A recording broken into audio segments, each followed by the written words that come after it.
Hola, buenos días, ¿cómo les va? Hoy soy Rex Forment. Continuamos con el fanfic de Halo en Game of Thrones capítulo 27 y 28. Ninguna imagen o personaje de la historia me pertenece, todos los personajes a sus respectivos creadores. Espero que lo disfruten. Capítulo 27. Raella nunca había visto a Jane nerviosa. De acuerdo, no estaba segura de que la mujer espartana estuviera nerviosa, pero había hecho algunos cortes distraídos en su trabajo hoy y tuvo que empezar de nuevo con una pieza nueva. Ese era un nivel de distracción que Raella nunca había visto en su amiga. El día había sido bastante agradable hasta ahora. Lyanna estaba ejercitando el poco movimiento que le quedaba ahora que estaba embarazada de 8 lunas y estaba caminando por los jardines con varias de las damas de compañía de Raella, a quienes Lyanna había comenzado a tomar como suyas en ausencia de una familia. Por lo tanto, Raella estaba pasando el día con Elia, quien estaba sentada con Lady Azar Ahn y cosía tranquilamente con ella mientras Jane trabajaba en su última escultura. La dama de Starfell parecía melancólica desde que había llegado, y Raella había sospechado desde hacía mucho que se debía al niño que llevaba en su vientre, o más específicamente, a quienquiera que fuera el padre del niño. La propia Raella se sentía inquieta por la llegada de una nueva vida. Tanto Lyanna como Elia parecían estar a punto de dar a luz en cualquier momento, y la propia Raella había empezado a sospechar recientemente que la última visita de su marido después de que se quemara la mano la había dejado embarazada. La sospecha, que cada día se iba convirtiendo más en una certeza para ella, la había dejado con un gran conflicto de emociones. Por un lado, Raegar y Viserys habían sido quizás las únicas cosas que le habían hecho soportable su matrimonio con su marido cuando él se había hundido en la locura y la fría cortesía de su unión se había deteriorado a sí mismo hasta convertirse en un odio silencioso agravado por cada aborto espontáneo o niño que nacía muerto. Por otro lado, con la precaria posición de su familia en el reino y sus experiencias pasadas de pérdida de sus hijos, ¿podía soportar traer a otro al mundo? Sin embargo, parecía que se estaba tomando cualquier decisión por ella, ya que su marido y su hijo parecían decididos a mantenerla bajo estricta vigilancia para garantizar la seguridad de su nuevo hijo. Apreciaba la preocupación de Raegar, aunque la de Eris era una paranoia loca más que un interés por ella o por su bebé que pronto nacería. De cualquier manera, se encontraba cada vez más preocupada por el futuro. La pérdida del ejército real en Stone y Sept había sido un golpe terrible para la moral de los leales, y el continuo asedio de Bastión de Tormentes por parte de Mace Tyrell hizo poco para animar los espíritus de quienes lo sabían. En todo caso, el pensamiento de Stan y Sirenly, los hijos de su primo Stefan y su esposa Casana, muriendo de hambre y mientras estaban atrapados detrás de sus muros la llenaba de tristeza. Casi esperaba que Lord Tyrell pudiera asaltar el castillo, aunque solo fuera para evitar que sus primos sufrieran la tortura de la inanición. El sonido de la puerta de su habitación al abrirse rompió el silencio tranquilo y confortable que habían construido durante el tiempo. Raella levantó la vista de sus diversas ocupaciones y se sorprendió al encontrar a Ser Sane de pie en la puerta,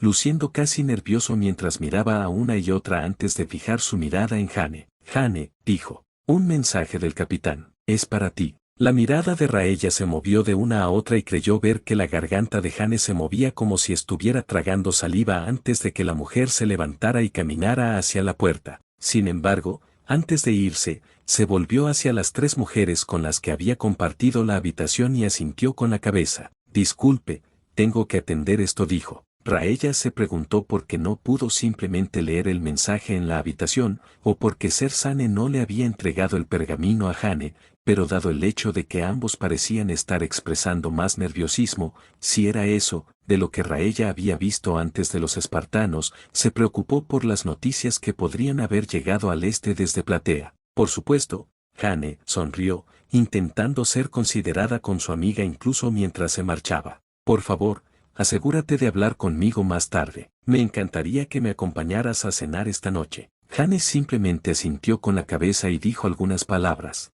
Por supuesto, Raella. Y así, sin más, se fue. La mirada de la reina de Poniente se detuvo en la puerta durante unos instantes más, preguntándose qué mensaje podría haber pasado entre los espartanos y su señor. Jane nunca había hecho esas salidas antes y nunca la habían llamado de esa manera para responder a ningún mensaje. De hecho, Raella no podía recordar un caso en el que los espartanos de la Casa Terra hubieran recibido mensajes de su señor. Si bien Raella no estaba atenta a qué cuervos llegaban de dónde, ni buscaba esa información del gran maestre, no era ciega a los mensajes que se transmitían a través de la Fortaleza Roja. Nunca se había transmitido ningún mensaje de ese tipo desde Platea a los espartanos. La única vez que se les pasó alguna comunicación fue cuando la pequeña casa que Jane había formado había transmitido comunicaciones entre los miembros que ya estaban en la fortaleza. Sin embargo, Raella no había visto a ninguno de los compañeros de Jane desde que se habían ido con Sersane hacía casi una semana. El joven espartano había regresado al día siguiente,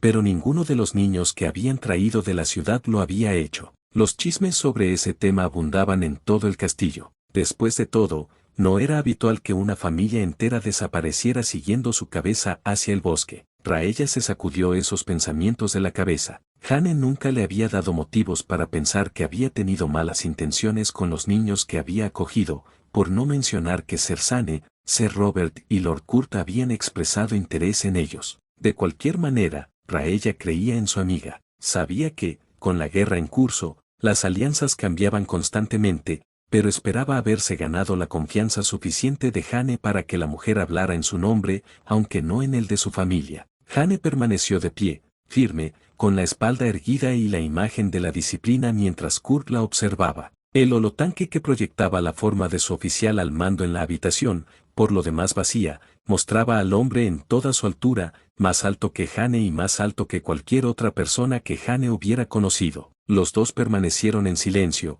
ambos perfectamente erguidos y esperando. La reunión había comenzado hacía poco más de un minuto y Jane se preguntó por qué su comandante permanecía en silencio, simplemente observándola. Probablemente se debía a su incorporación a los planes de escenarios conocidos con los que trabajaría el UNSC en caso de que se tomaran medidas para resolver la guerra. Jane se preguntó cómo veía su capitán su incorporación. Por un lado, los planes de escenarios habían sido compilados y producidos por su equipo, junto con los equipos de bomberos Hotel e India, y por lo tanto tenía todo el derecho a expresar su opinión sobre ellos. Por otro lado, el escenario Omicron era un plan diferente a la mayoría de los demás en varios aspectos clave, y el hecho de que fuera completamente de su propia creación, sin la participación de los otros equipos asignados a organizar sus respuestas, significaba que había preguntas que debían hacerse. Probablemente por eso el capitán había solicitado hablar con ella en privado. A los demás parten se les había dicho que salieran de la habitación y esperaran en las habitaciones previamente asignadas a los posibles miembros de la compañía Gamma. Espartano Ad 203. No era una buena señal y, si Jane no fuera un Spartan, tal vez hubiera dejado ver algo de su nerviosismo recién experimentado. Sintió un leve tic en la ceja izquierda, algo que nadie notaría normalmente, pero su capitán lo vio incluso sobre un holotanque. Explícate. Había una ambigüedad allí, pero Jane sabía que solo había una cosa que él podía preguntarle. Señor, nuestra misión era elaborar escenarios que detallaran posibles rutas para eliminar el poder de los Targaryen sobre el país. Todos los planes estaban escritos y yo simplemente me esforcé por proporcionar una lista de opciones lo más completa posible. Y agregó una opción a la que ningún otro miembro de su unidad asignada contribuyó ni firmó, y su nombre es el único en sus disposiciones que indica que este plan no fue acordado por todo el Escuadrón Sigma. Jane ni siquiera se inmutó ante la reprimenda de su comandante. Se había preparado para esto y estaba dispuesta a arriesgarse. Señor, entiendo nuestra misión. Simplemente estaba tratando de explicarle todo lo posible. ¿Estás comprometida, Jane? La pregunta hizo callar a la mujer. Sus ojos se abrieron de par en par al ver que su comandante la miraba fijamente. Entiendo a Jane. Pasar tanto tiempo aquí, tener que encontrar una manera de integrarse y reunir información. Algunos casos de compromiso son comprensibles, incluso esperados. He visto tus informes sobre Raella Targaryen. Entiendo lo fácil que puede ser simpatizar con gente como ella. Por eso voy a preguntarte ahora, ¿propusiste Omicron para beneficio de Platea o de Raella? Jane quería disuadir a su capitán. Después de todo, ella era una espartana. Era una de las mejores espartanas. Había luchado en un campo de batalla tras otro, había estado empapada en la sangre de las fuerzas del Covenant mientras masacraba a los alienígenas que le habían arrebatado a su familia. Para alguien como ella, para una máquina construida para la guerra y la muerte, el compromiso emocional debería ser imposible. Sin embargo, esta misión no consistía en derribar una base Covenant,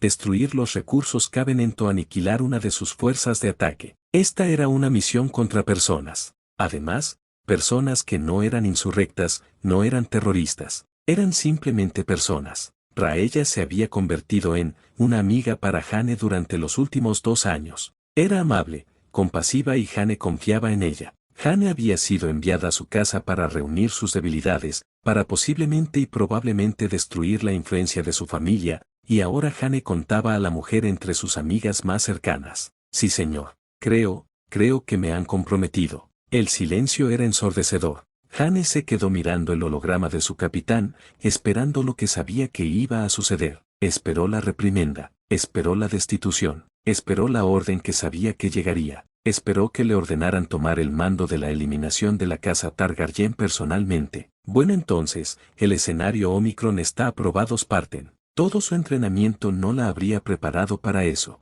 Los ojos de Jane se abrieron de par en par, mostrando lo mucho que estaba sorprendida por las órdenes de su capitán. Señor, tu plan nos pone en la mira, pero no más que cualquiera de los otros planes. De hecho, asegurarnos de que tengamos rehenes probablemente hará que las casas leales restantes estén más inclinadas a cooperar con nosotros cuando llegue el momento. ¿Y los escenarios para mantener a raya a la realeza?, preguntó, preguntándose cuál de las docenas de contingencias podría haber sido seleccionada fuera de su plan. El Omicron 37 se entrará en vigor una vez que se complete la operación. Kurt le ofreció a Jane una sonrisa algo arrepentida. Desafortunadamente, aunque es muy desagradable, se consideró que era la mejor manera de garantizar su lealtad y cooperación continuas. ¿Quién fue asignado?, preguntó Jane. Nadie, respondió Kurt. Teníamos un voluntario. No podía pedirle a nadie que hiciera esto si yo no estaba dispuesto a arriesgarme por la tripulación. Señor. Ella suspiró. No te preocupes demasiado por eso, Spartan. Kurt se rió entre dientes sin alegría. Estoy seguro de que no es la primera vez que alguien se casa para promover una operación, y probablemente no seré el último por un buen tiempo. Ahora quiero que la operación esté en marcha esta noche. Tengo al Pelican C-2774 en camino ahora. Estaremos en el aire sobre la Fortaleza Roja al anochecer. Jane casi se sintió aturdida mientras asentía junto con las palabras de su comandante. Sí, señor. Y Jane. La mujer se enderezó al oír la suavidad en la voz de su capitán. No muchos la habían oído nunca. Buen trabajo. Con eso, la conversación terminó. Jane se dio cuenta brevemente de que el datapad sobre la mesa se encendía, lo que indicaba que el escenario Omicron había sido probado y que se estaban asignando recursos para su éxito. Esperó un momento, dejando que el fuego se enfriara en su sangre. Por un momento, realmente había estado dispuesta a luchar por Raella, a enfrentarse a su propio oficial al mando por una mujer que conocería solo por unos pocos años. Había conocido al capitán Ambrose desde que tenía 4 años. Él la había entrenado, le había enseñado todo lo que había que saber sobre ser un Spartan. A todos los efectos, desde la muerte de su familia en Jericho hace tantos años, él había sido su padre. Él era el padre del programa Spartan 3, un padre para todos ellos. Ahora estaba poniendo su fe en ella, confiando en que ella supiera lo que era mejor incluso frente a cada plan que habían elaborado desde que comenzó su operación. No había manera de que Jane dejara que esa confianza fuera en vano. Rhaegar Targaryen bajó a las mazmorras de desembarco del rey, pasó por el primer y segundo piso y entró en las celdas negras, construidas por el rey Maegor junto con la mayoría de la Fortaleza Roja. Las celdas negras fueron diseñadas para quebrantar la voluntad incluso de los hombres más fuertes. La oscuridad lo abarcaba todo, y solo se veían unos leves indicios de luz por las puertas que conducían a los pasillos y cuando se traían las comidas para mantener con vida a los prisioneros. De lo contrario, las pobres almas que se encontraban encerradas allí abajo se quedarían privadas de luz durante horas, incluso días seguidos. Los poderes de las células negras parecían estar perdiendo su potencia, pensó Rhaegar mientras su linterna iluminaba al hombre que estaba sentado en su celda. Picard Stark era un hombre que vivía en un lugar donde el frío y la oscuridad podían envolverte en un instante. Las nieves de verano y las ventiscas de invierno cubrían su tierra natal con una oscuridad que ningún hombre del sur podría jamás entender. Maegor podría haber construido las celdas negras para quebrantar la voluntad de los hombres del sur, que tanto amaban la luz y el calor, pero parecía que, en comparación, los hombres del norte eran mucho más resistentes a sus terrores. ¿Ha vuelto a exigirme lealtad?, preguntó Ricard con un dejo de humor en sus palabras. Tendrá que esforzarse más, su gracia. Ha sido un descanso maravilloso de las tensiones de mi cargo, pero creo que debería dejarme volver a casa antes de que parezca que me está reteniendo contra mi voluntad. Raegar apretó los dientes, harto de la evidente falta de respeto que el señor y guardián del norte le estaba mostrando. Ya basta de esta farsa, Lord Stark, dijo. Mi padre ha exigido que te arrodilles. Si lo haces, podremos ver si podemos conceder indulgencia a tus hijos y a tus señores que lo siguen en la rebelión. Rebelión, rió Ricard. Una guerra justa y noble, por lo que puedo ver. ¿Qué hombre permitiría el gobierno de locos como tu padre y tú? Un rey gobernado por su locura y un hijo gobernado por cuentos para dormir y tomos polvorientos. Al parecer, Rickard Stark no se mostró especialmente receptivo a las súplicas de comprensión de Raegar y Lyanna. Cuando Lyanna le contó por primera vez a su padre las profecías para ganárselo, el viejo lobo prácticamente había escupido su disgusto. Los dos habían sumido al reino en una guerra, todo por una profecía. Palabras dichas por embaucadores y tramposos hace 1000 años y repetidas una y otra vez hasta que alguien lo suficientemente tonto las creyó. Raegar había intentado recordarle al señor de Invernalia las acciones de sus antepasados, la guerra del amanecer, la construcción del muro, la guardia de la noche destinada a proteger los reinos de los hombres. Ricard se había reído del príncipe dragón. Después de todo, la guerra por el amanecer había ocurrido miles de años antes de Valiria. Cuando mis antepasados salvaron los reinos de los hombres de la muerte misma, los vuestros estaban demasiado ocupados follando cabres y ovejas y preguntándose por qué el mundo se había vuelto tan frío. ¿De qué serviría la magia de Valiria contra la magia del norte, que había forjado una estructura superior a todas y cada una de las creaciones de Valiria? Ni siquiera los dragones dañarían el muro, pues el norte era un lugar donde las bestias ardientes nunca sobrevivirían por mucho tiempo. La derrota de tu familia es inevitable, Lord Stark, dijo Raegar. Nuestros ejércitos ya han aplastado a sus aliados y marchan hacia tu hijo y Lord Arryn. Todo el poder del dominio y don caerá sobre tu familia y, con el tiempo, también lo harán las tierras del oeste. Dobla la rodilla y ruega por la misericordia de mi padre y podremos salvar lo que quede de tu casa cuando tu hijo sea derrotado. Mierda de caballo, gruñó Ricard. Mi hijo y sus aliados no están tan desesperados como dices. Si tus palabras fueran ciertas, tú o tu padre me habrían llevado ante tu corte de aduladores y lamebotas para exhibirlas delante de mí. En cambio, bajas aquí a la oscuridad para burlarte de mis palabras con la esperanza de que tu lengua de plata pueda hacer lo que meses de oscuridad no pudieron. Te lo diré ahora, principito. El norte recuerda, y tus insultos a mi pueblo no son algo que se olvidará durante mucho tiempo todavía. Raegar apretó los dientes. Parecía que los Stark eran todos testarudos hasta el extremo. Una vez más, maldijo a Ricard, Brandon, su padre y Jon Arryn. No entendían nada de cómo sus acciones habían destruido la paz de la nación, ni la fatalidad que se habían acarreado con cada soldado perdido en este conflicto sin sentido. ¿No llamarás a tu hijo?, preguntó Raegar, con una mueca de desprecio en su rostro. ¿Que lo despidan?, se burló Ricard. No tengo control sobre cómo encerrarme en esta celda que has visto. Mi hijo lucha por la justicia, por el honor y la supervivencia de nuestra casa. ¿Puedes decir lo mismo de tu causa, príncipe Raegar? Lucho por algo más que la supervivencia de mi casa, dijo. Lucho por los vivos. Estoy preparando el reino para una guerra de la que os burláis. Al menos Lyanna entiende la importancia de nuestro sacrificio. ¿Sacrificio?, rugió Ricard, perdiendo la compostura. ¿Llamas sacrificio a tus acciones? Tú, que abandonaste a tu legítima esposa y heredera para huir con mi hija. Tú, que te encoges débilmente en este castillo mientras los ejércitos marchan y los hombres mueren por tu locura. Tú, que te crees Aegon, Jaehaerys o Daemon que ha regresado, cuando en verdad tienes más en común con el cruel, el indigno y el loco al que llamas padre. Escupes sobre los verdaderos sacrificios de los demás al dignarte a declarar que tu estupidez es un sacrificio. ¿Y cómo lo llamarías entonces, Lord Ricard? Yo, que era amado por el reino, adorado por tantos. Vi la verdad, la necesidad de mis acciones, pero sabía que habría quienes lo criticarían. Aún así, lo hice de todos modos, sabiendo que pondría fin a mi adoración. ¿Cómo llamarías a eso, excepto sacrificio? Un hombre estúpido, tan convencido de que su estupidez es necesaria que ha engañado a suficientes personas para que mueran por ella, dijo Ricard. Espero que tu guerra esté perdida, joven príncipe, porque siento lástima por el reino que se construiría bajo tu reinado, donde los hombres pueden fugarse con quien quieran, siempre y cuando afirmen que está destinado o profetizado. Moriría felizmente antes de ver el caos que tus acciones han sembrado en todos los reinos. Picard se puso de pie y se acercó a los barrotes de la celda, escupiendo inesperadamente en la cara de Rhaegar. El príncipe retrocedió ante la saliva que le goteaba por la mejilla, pero rugió de ira y desenvainó su espada. Aún así, Picard estaba tras los barrotes de hierro, y ahora lo suficientemente lejos como para que Rhaegar tuviera que entrar en la celda para atacarlo. El príncipe respiró hondo para calmarse, se limpió la saliva de la cara y se recordó a sí mismo que Rickard Stark seguía siendo su buen padre. Aunque solo fuera para ahorrarle a su amada Lyanna el dolor de perder a su padre, Rhaegar le permitiría al hombre esa indignidad.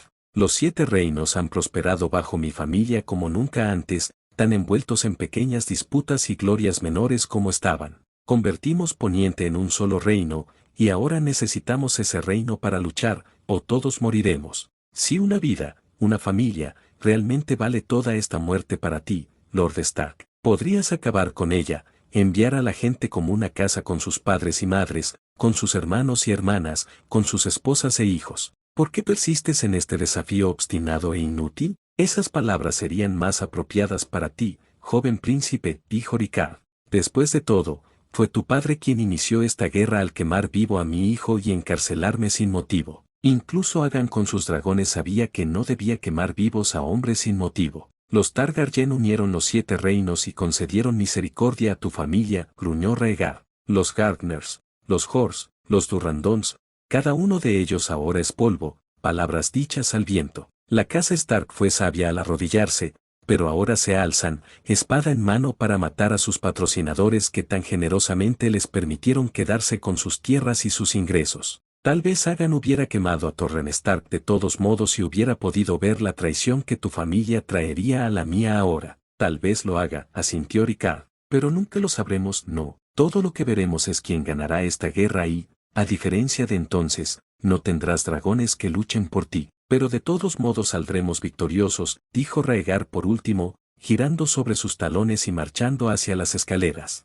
Había terminado con el señor Lobo por hoy. Con suerte, más tiempo en las celdas y noticias de 1 o 2 victorias que sabía que llegarían, cambiarían su tono y lo harían ver. Cuando Rhaegar salió de las celdas negras y cerró la puerta de madera detrás de él, escuchó el ruido de hombres y armaduras arrastrándose. ¿Quién anda ahí? Reconoció la voz apagada de Arthur desde lo alto de las escaleras, a la que se unieron momentos después los tonos más profundos de Jonotor Dari. Rhaegar se dispuso a subir las escaleras más rápido de lo normal, pues oyó el sonido de una armadura moviéndose y luego de unas espadas desenvainadas. El príncipe echó a correr, desenvainando de nuevo la espada que tenía a la altura de la cadera. Al doblar la última curva, se detuvo aturdido. Arthur Dany y Jonotor Dari estaban tendidos en el suelo de piedra. Sus brillantes armaduras estaban abolladas y dobladas y sus capas blancas estaban sucias. Sobre ellos, había un solo hombre vestido con ropas de colores extraños, pero sin una sola pieza de armadura. Al levantar la vista, Rhaegar reconoció al hombre irrazonablemente alto. Lord Ambrose, suspiró. Kurt estaba en posición de combate, con un cuchillo de combate en la mano. Príncipe Rhaegar. Su voz estaba llena de fría cortesía, sin rastro alguno de emoción. Capítulo 28. Rhaegar miró fijamente al señor de la Isla Bella. El hombre se encontraba frente a él con toda la tranquila indiferencia de alguien que inspecciona una mota de tierra particularmente aburrida, y sin embargo, a sus pies yacían Ser Arthur Dany y Ser Jonotor Dari, 2 caballeros de la Guardia Real y los guerreros más grandes del reino. ¿Lord Ambrose?, preguntó, sorprendido. Rhaegar no sabía siquiera que el hombre hubiera estado en las tierras de la corona, y mucho menos en su castillo. Príncipe Rhaegar, dijo Kurt, sin emoción en su voz. Rhaegar dejó que sus ojos se posaran en sus 2 guardias inconscientes por un momento. Eso fue un error. En ese instante, Lord Ambrose cruzó la distancia que lo separaba, quitándole la espada de las manos y cortándole la garganta con su daga. El príncipe dragón tuvo menos de un momento para reaccionar antes de que lo apuñalaran de nuevo media docena de veces en el pecho. Un jadeo salió de sus labios y la sangre roja fluyó hacia arriba,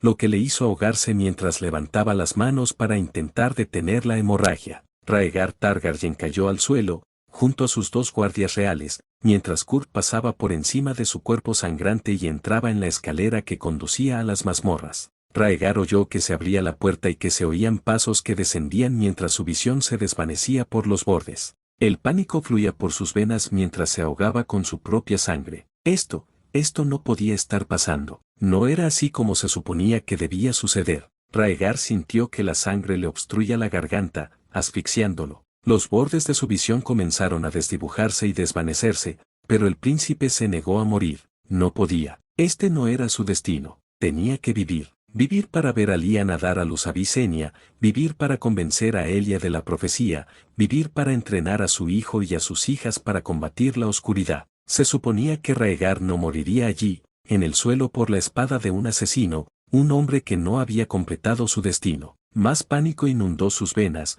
mientras la sangre se le escapaba. Lyanna, Rhaenys, Aegon, su familia. Si Lord Ambrose había venido a matarlo, seguramente también había venido a matar al resto de su familia. Si el Lord Espartano no terminaba el trabajo, su casa caería ante la ira del dragón. Raegar esperaba la seguridad de sus hijos, pues el reino los necesitaría en los años venideros. Rezó por la salud de Lyanna y para que Lord Ambrose desobedeciera lo que seguramente eran las brutales órdenes de Tywin. La oscuridad había reclamado la mayor parte de la visión de Raegar, y en esos breves momentos antes de que la negrura de la muerte lo reclamara, Raegar obtuvo el poco consuelo que pudo, consuelo de que incluso si moría, su destino se cumpliría. Aegon y Rhaenys vivirían, el destino no permitiría nada más, y pronto Lyanna daría a luz a su Visenya, la hermana esposa de Aegon y la tercera cabeza del dragón. Incluso si Lord Ambrose lograba expulsar a su familia del poder, no podría acabar con su legado.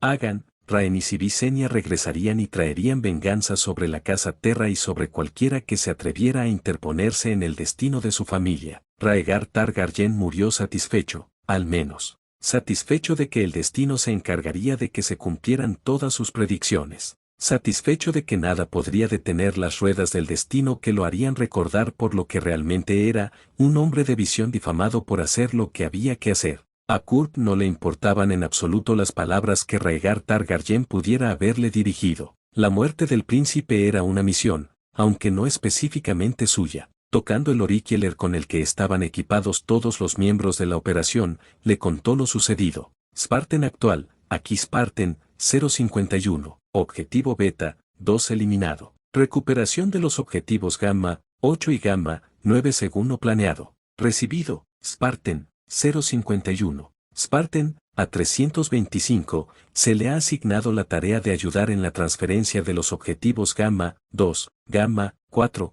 Gamma, 5 y Gamma, 6. ¿Entendido? Entendido. Spartan actual, redirección para ayudar al resto del equipo de Fuego Hotel en la extracción. La línea quedó en silencio y Kurt continuó bajando las escaleras. Según la información que tenían, Picard Stark estaba retenido en el piso más bajo conocido de las mazmorras de la Fortaleza Roja. Las celdas negras eran una zona de detención inhumana según cualquier estándar moderno, y el olor cuando entró en el pasillo con celdas a ambos lados era casi tan malo como el olor de los barrios bajos de la ciudad. Kurt siguió trotando a paso lento, pero aún así era más rápido que la mayoría de los hombres. En unos momentos llegó a la celda de Lord Stark. ¿Y quién eres tú, señor? ¿Un peón del Principito para decirme que mi hijo ha muerto? Quizá que viene aquí a jurar fidelidad. Sea lo que sea, no bailaré al son de ese muchacho loco. Lord Rickard Stark. Kurt se dirigió al hombre con un tono de formalidad, pero sin el más mínimo atisbo de deferencia. Kurt Ambrose, estoy aquí para llevarte a casa. ¿Ambrose?, preguntó Rickard. ¿Una casa del dominio? ¿Qué hace un hombre como tú aquí? Y desobedeciendo al príncipe y al rey, acabarás quemado vivo, señor. El príncipe y el rey ya no son asunto de nadie, respondió Kurt, y tú has cometido un error bastante común. Soy Kurt Ambrose, señor de la casa Terra de Ferail. Los ojos de Rickard se abrieron levemente cuando escuchó el título completo de Kurt. Entonces el viejo león eligió un bando. Algo así te sintió Kurt. De cualquier manera, mi trabajo es sacarte de aquí. Entonces date prisa, hombre. Abre las puertas y rápido.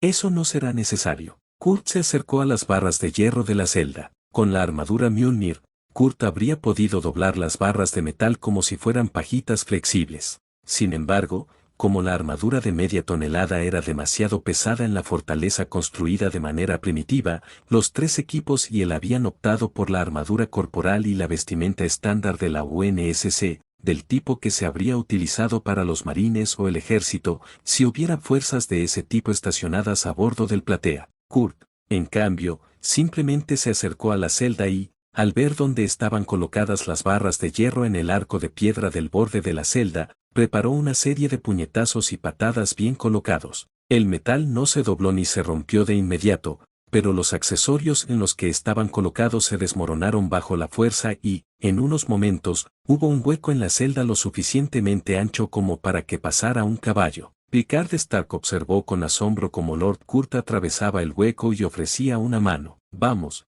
Lord Stark, es hora de volar este lugar. El señor Lobo no tenía idea de lo que el otro señor quería decir, pero podía adivinar de qué estaba hablando el hombre. Tomó la mano del señor de Ferrisley y lo puso de pie. ¿Puedes caminar? Picard sintió el dolor en una de sus piernas y dio unos pasos de prueba. Su pierna podía sostenerlo, pero sería lento por un tiempo hasta que viera a un maestre u otro sane de que pudiera ayudar a lo que fuera que le impedía correr. Estaré bien, solo lento. Muy bien, necesito que espere un momento, Lord Ricard. Hay otro hombre aquí que necesita ayuda. Ricard observó cómo Lord Ambrose salía de la celda y se adentraba en las mazmorras. Se oyeron algunos sonidos más, como de metal doblándose y rocas desmoronándose, pero después de unos momentos, Lord Ambrose regresó con Ethan Glover, el único miembro del séquito de Brandon que no había sido ejecutado. Tendremos que actuar con rapidez, dijo Kurt en cuanto los tres estuvieron juntos. Desafortunadamente, Lord Stark,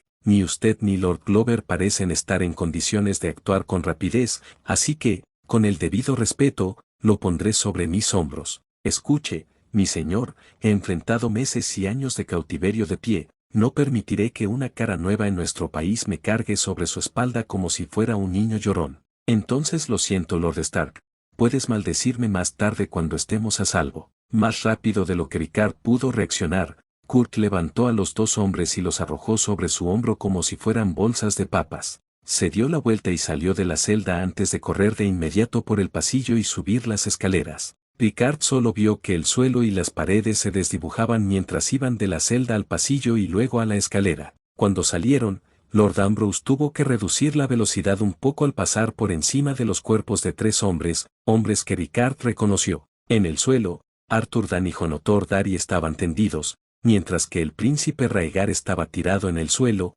con la mano sobre la garganta y empapado de rojo por haberse desangrado. Los ojos morados del príncipe, un signo de su herencia real, miraban sin ver ni parpadear en su dirección y, por un momento, Ricard juraría que le estaban suplicando, pidiéndole ayuda. Ricard ignoró los ojos. Mi mente me está jugando una mala pasada, pensó, sacudiendo la cabeza y empezando a golpear la espalda de Ambrose. Lord Ricard, si no coopera, tendré que dejarlo inconsciente hasta que estemos a salvo. Preferiría no hacerlo, pero si insiste en hacer ruido que pueda revelar nuestra posición, no lo dudaré. Algo en la voz del hombre le dijo a Ricard que no estaba mintiendo. Al señor de Invernalia no le gustaba, pero por el momento su mejor oportunidad de libertad y de regresar con su familia estaba en manos del hombre, así que dejó de luchar contra el agarre de Kurt. Mientras los dos continuaban, Ricard vio que la piedra roja que formaba el castillo se movía a medida que avanzaban, y un solo pensamiento apareció en su mente. ¿Por qué subimos? Elia Martell no era una mujer ingenua. Había sido criada como princesa de Dorne y luego había llegado a Desembarco del Rey, donde le habían mostrado cómo era un verdadero nido de víboras. En los últimos años desde su matrimonio con Raegar había llegado a comprender al menos un poco cómo funcionaba la capital. Sabía que pocos eran realmente lo que se presentaban como tal y que todos tenían un motivo, pocos de los cuales la beneficiaban. Raella era una de esas pocas personas de las que realmente creía que no tenían ningún deseo de verla lastimada. Raella era una mujer amable, aunque triste, lo cual no era sorprendente considerando su matrimonio y su esposo. Elia a menudo había sentido lástima por su buena madre, una mujer que a pesar de sus circunstancias había tratado de ser buena con todos los que la rodeaban. Fue por su naturaleza de buena madre que Elia no sabía si Raella había cultivado deliberadamente su alianza con Jane de la Casa Terra o si simplemente había sido amable y había caído en la gracia de la mujer. Después de todo, fue durante la cena de esa noche cuando los planes de la Casa Terra dieron sus frutos, según parecía. Las dos mujeres estaban cenando con Azara y Jane. Las cuatro estaban cenando juntas en los aposentos privados de Raella. Había sido un buen momento para Elia, ya que parecía que Lady Lyanna estaba en reposo en cama debido al inminente nacimiento de un nuevo bebé real. Sin embargo, Azara estaba con ella, ya que su amiga más cercana prácticamente había exigido que se le permitiera acompañar a la princesa a la cena. Elia se había preguntado por Lady Jane desde el momento en que comenzó la cena. Había una quietud en ella, algo que la mayoría no notaría, dada la calma e imperturbable que Lady Jane solía ser. Sin embargo, Elia había pasado años viviendo entre algunos de los mejores mentirosos del mundo, y no se había alejado de esa experiencia sin algún conocimiento sobre cómo distinguir la verdad de la falsedad. Jane estaba tensa, el tipo de tensión que uno tenía que relajarse a la fuerza para disimular. Sin embargo, había una diferencia, y Elia había visto a suficientes hombres y mujeres que eran mentirosos por experiencia usar la técnica. Elia comprendió que había muchos tipos de mentirosos. Había malos mentirosos, buenos mentirosos, grandes mentirosos y aquellos que nunca mentían. Aquellos de la última categoría eran los más peligrosos porque, mientras que todos los demás simplemente aprendían a mentir cada vez mejor con el tiempo, los últimos eran aquellos que podían creer sus propias mentiras y engañar a casi cualquier persona. Jane era una buena mentirosa, pero para Elia, sus pistas no eran invisibles. Un golpe en la puerta sacó a la princesa dorniense de sus pensamientos por un momento antes de que una voz sonara a través de la madera. Ouli, bueyes libres, dijo la voz, y Elia intercambió miradas confusas con Azara y Raella. Ouli, bueyes libres, todos en libertad, todos somos libres. La puerta se abrió y entraron Sir Robert y Zane. Los dos Partens vestían ropas extrañas. Elia pensó que parecían armaduras, pero no cubrían todo el cuerpo como lo haría una armadura normal. ¿Estado?, preguntó Jane, y Elia se tensó al ver que el aire alrededor de la amiga de su buena madre se había vuelto frío. Beta 2 fue eliminado por el capitán. Está en camino al punto de extracción con Gamma 8 y Gamma 9. ¿Y los demás?, preguntó Jane levantándose de la silla. El equipo de Fuego India ha asegurado los Gamma 2, 4 y 5. El hotel debería tener a Alfa 1, Beta 1 y Gamma 6 en sus manos en unos minutos. Bien, tu plan, jefe. Ser Zane sonrió, dándole un codazo en el hombro a Jane y entregándole una espada. Jane, preguntó Raella, levantándose de su asiento. ¿Qué estás haciendo? ¿Qué está pasando? Jane se giró para mirar a Raella y Elia vio su rostro. Sintió un ligero pinchazo cuando sus ojos se cruzaron con los de la reina, incomodidad. Elia ya lo había visto suficiente, en los rostros de lores y damas que se hacían pasar por algo que no eran. Lo único era que Elia no estaba segura de si Jane estaba fingiendo como Raella o si se sentía incómoda con lo que estaba sucediendo en la habitación. Te sacaremos a ti y al resto de tu familia de aquí, dijo Jane, rodeando la mesa y deteniéndose frente a Raella. Tomó una de las manos de la reina entre las suyas y la sujetó con fuerza. Raella, Eris está muerto. Nuestro capitán dio la orden de asesinarlo esta mañana. Los ojos de Raella se abrieron en estado de shock, una acción reflejada por Elia y Azara cuando intercambiaron miradas.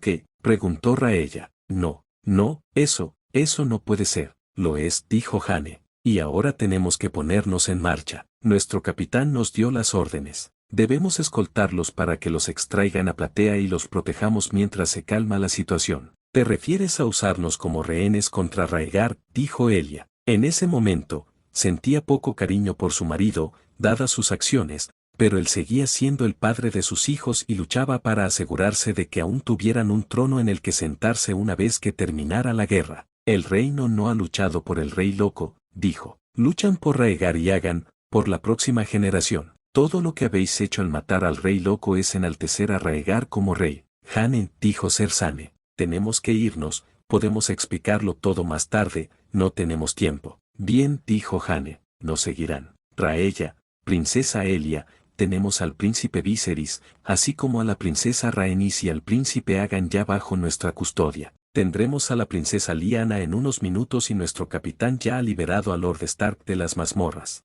¿Nos seguirán o nos veremos obligados a tomar medidas violentas para asegurar su cooperación? La mujer miró a Raella, de pie sobre la reina Targaryen que todavía parecía en shock por la muerte de su hermano. Raella, repitió Jane, sacudiéndola ligeramente para sacarla de su estupor. Raella, por favor, ven con nosotros en silencio. Está bien, dijo Ser Zane, quitándose la mano de la oreja que había alcanzado mientras Jane hablaba con las otras tres mujeres. Se nos acabó el tiempo. Beta 1 ha sido eliminado y Alfa 1 está en el punto de extracción. Gamma 6 está bajo custodia del hotel y en camino. Tenemos que movernos. Sir Robert avanzó y se paró frente a Elia. Princesa, a menos que quieras separarte de tus hijos, vendrás con nosotros. Elia miró al espartano a los ojos, intentando encontrar pruebas de que mentía. No encontró ninguna. El miedo se apoderó de su pecho en ese instante y pensó en sus hijos, cautivos en manos de los banderizos de Tywin Lannister.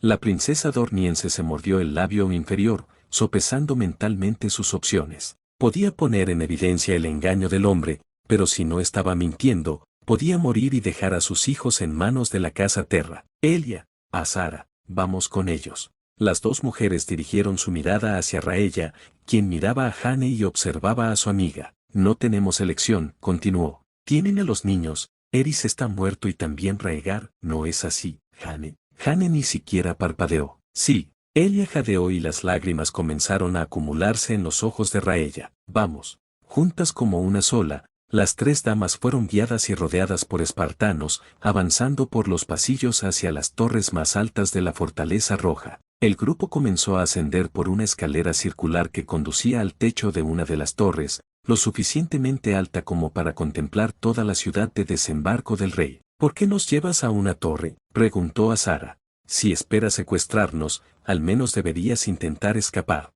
El comentario de la dama de la lluvia de estrellas no fue respondido por ninguno de sus captores, pero cuando llegaron a la parte superior de la escalera, fueron llevados a la parte superior de la torre, donde otra docena de personas estaban apiñadas en un extremo. Elia pudo ver que la mayoría de ellos tenían la altura y la constitución adecuadas para ser espartanos, y que más de las fuerzas de Lord Kurt tenían la intención de secuestrarlos. Otros tres eran su familia. Rhaenys y Aegon estaban sujetos de forma segura en los brazos de un par de espartanos, mientras que Viserys estaba de pie, pero sujetada de forma segura por otro. Finalmente, vio una armadura blanca y, con los ojos muy abiertos, reconoció la forma inconsciente de Ser Jaime colgada del hombro de uno de los espartanos. Elia jadeó al ver a sus hijos, un sonido que escuchó repetirse en Raella. En verdad, ella había esperado que Jane estuviera mintiendo, que sus hijos estuvieran a salvo detrás de los guardias, la guardia real y los sirvientes que deberían haberlos estado cuidando. La fuerte inhalación de Azara hizo que Elia apartara la mirada de sus hijos y siguiera la de su amiga. Allí,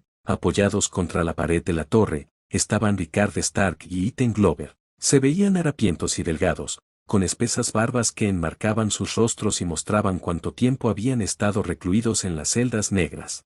Junto a los dos hombres, una figura verdaderamente enorme que Elia reconoció como Lord Kurt Ambrose les habló en voz baja. Sin embargo, Jane decidió hacer notar su presencia tan pronto como se acomodaron, aclarándose la garganta. Señor, los objetivos Gamma 1, Gamma 3 y Gamma 7 han sido entregados al punto de encuentro. El señor de Ferail miró a la mujer antes de asentir. Buen trabajo, espartano. Gracias, señor. Estamos esperando a Amelia con Gamma 6. He comunicado por radio a nuestra tripulación de extracción. Están apostados sobre una capa de nubes. Una vez que llegue Gamma 6, los rescataremos a todos. No hay necesidad de esperar, señor. Se escuchó una voz desde la puerta y Elia se giró para ver a otra mujer, de la misma altura y complexión que Jane, con Lyanna a cuestas. La barriga creciente de la mujer probablemente había dificultado el viaje, similar al ritmo lento que habían tenido que llevar dada la condición de Azara. Bien, dijo Lord Ambrose.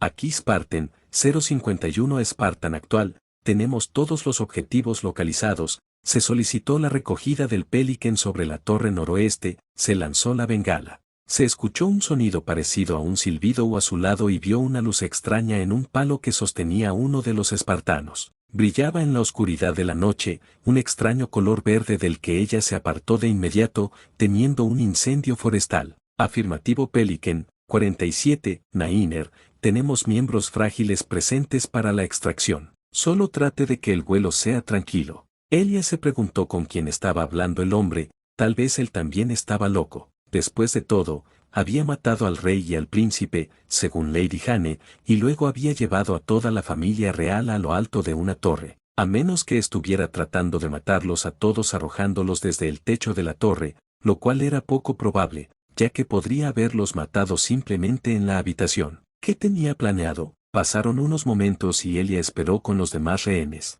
Observó a sus captores tanto como pudo antes de que miraran al cielo. El cielo nocturno estaba lleno de nubes, y ni siquiera las estrellas podían brillar a través de ellas. Elia pensó que esto podría significar que se avecinaba lluvia, pero entonces, una luz. No era una estrella, era demasiado grande, de un color diferente a la luz blanca de las estrellas. Era más como el sol, de tono amarillo. Al descender de las nubes, Elia se sorprendió al ver una cosa enorme flotando en el aire. ¿Un dragón? Escuchó a Liana susurrar a su lado y Elia se preguntó lo mismo. Sin embargo, ese pensamiento quedó refutado cuando la extraña criatura continuó descendiendo. Sus alas no se movían como deberían hacerlo las de un dragón o un pájaro. En cambio, solo emitía un fuerte aullido, como el viento que sopla durante una tormenta furiosa, pero más agudo y menos abarcador. Giró de repente, cayó más rápido del cielo y se detuvo justo al borde de la torre. Elia se quedó mirando en estado de shock como bajaba una especie de rampa,